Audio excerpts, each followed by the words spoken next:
भूखल बानी निर्जल निराहार, तीज के बरतिया तीज के बरतिया हो सखी भंगिया तुर बेल पतिया बगिया से लाई बेहो सखी भंगिया तुर बेल पतिया बगिया से लाई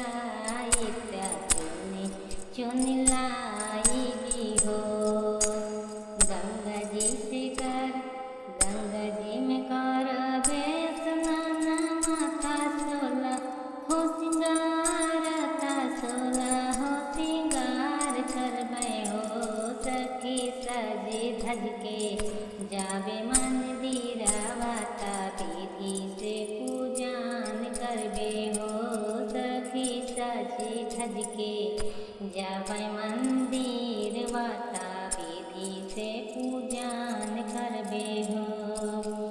पहिले तो पूजबे गणेश जी के दूसरे में गौरा जी के दूसरे में गौरा जी के हो सखियाँ तीसरे में पूजबे शिव शंकर का शिव परिवार के हो सखी तीसरे में पूजबे शिव शंकर का शिव परिवार के हो।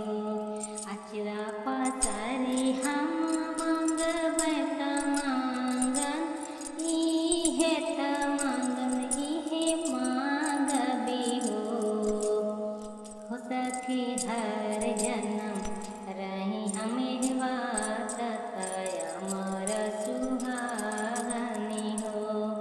हे मैया देहिन अपन आशीष जन्म जन्म वतिन रही हो।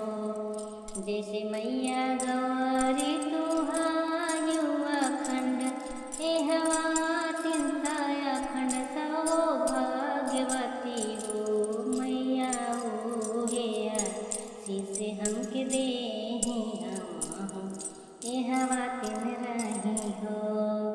हे शिव जी देहिन आपन आशीष के जुग जुग जी है मोरे लाल अमर रहे सिंदूरी हो।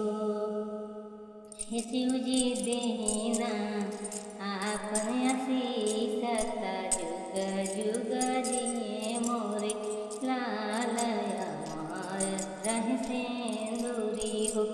जी हे मंगल गीत गाई है गाई के सुनाई है गाई के सुनाई हाँ हो सखी कर पूरा हुई है काज सफल दीति जी